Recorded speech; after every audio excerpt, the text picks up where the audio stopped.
ഇതാ വഴിയല്ലേ? ആത്തെന്തായിരുന്നു പരിപാടി? അമ്പലത്തിലൊരു വഴിപാടിന്റെ കാര്യം പറഞ്ഞു. വഴിപാടായിരുന്നല്ലോ, നല്ല കാര്യമായിട്ടായിരുന്നല്ലോ. തോന്നിയ പറയരുത്. തോന്നിയ ദിവസം കാണിച്ചിട്ട് ആ പാവം ജവാന്റെ ഫോട്ടോയില് മാലിട്ട് ചന്ദനത്തിലെത്തിക്കണോ അല്ലേ? പുരുഷേട്ടനെങ്ങാനും അറിഞ്ഞാ പിള്ളച്ചന്റെ ഫോട്ടോയില് മാലിട്ട് ചന്ദനത്തിലെത്തിക്കേണ്ടി വരും. വെടി വെച്ച് ചതറിക്കും.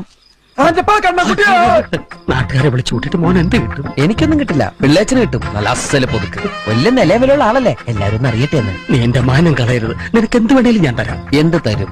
എന്ത് വേണം?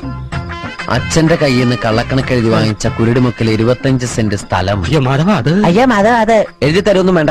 അവിടെ ഇത്തവണ എനിക്ക് വിത്തറക്കണം, അതെന്റെ ഒരു മോഹം. ഞാൻ പടാവലം ഇട്ടിരിക്കുക. ആയിക്കോട്ടെ, അത് വിറ്റ് കഴിഞ്ഞാൽ എനിക്ക് വിത്തറക്കാലോ. ഇറക്കാം. ഉറപ്പാടാം. പോകാൻ വരട്ടെ. ഇതൊക്കെ മറക്കാതിരിക്കാൻ ഞാനൊന്നും കൂടെ തന്നാലോ? വേണ്ട, ആരും കാണൂല. വേണ്ടെന്നേ. എന്നാ ചാടിക്കോ മോനെ.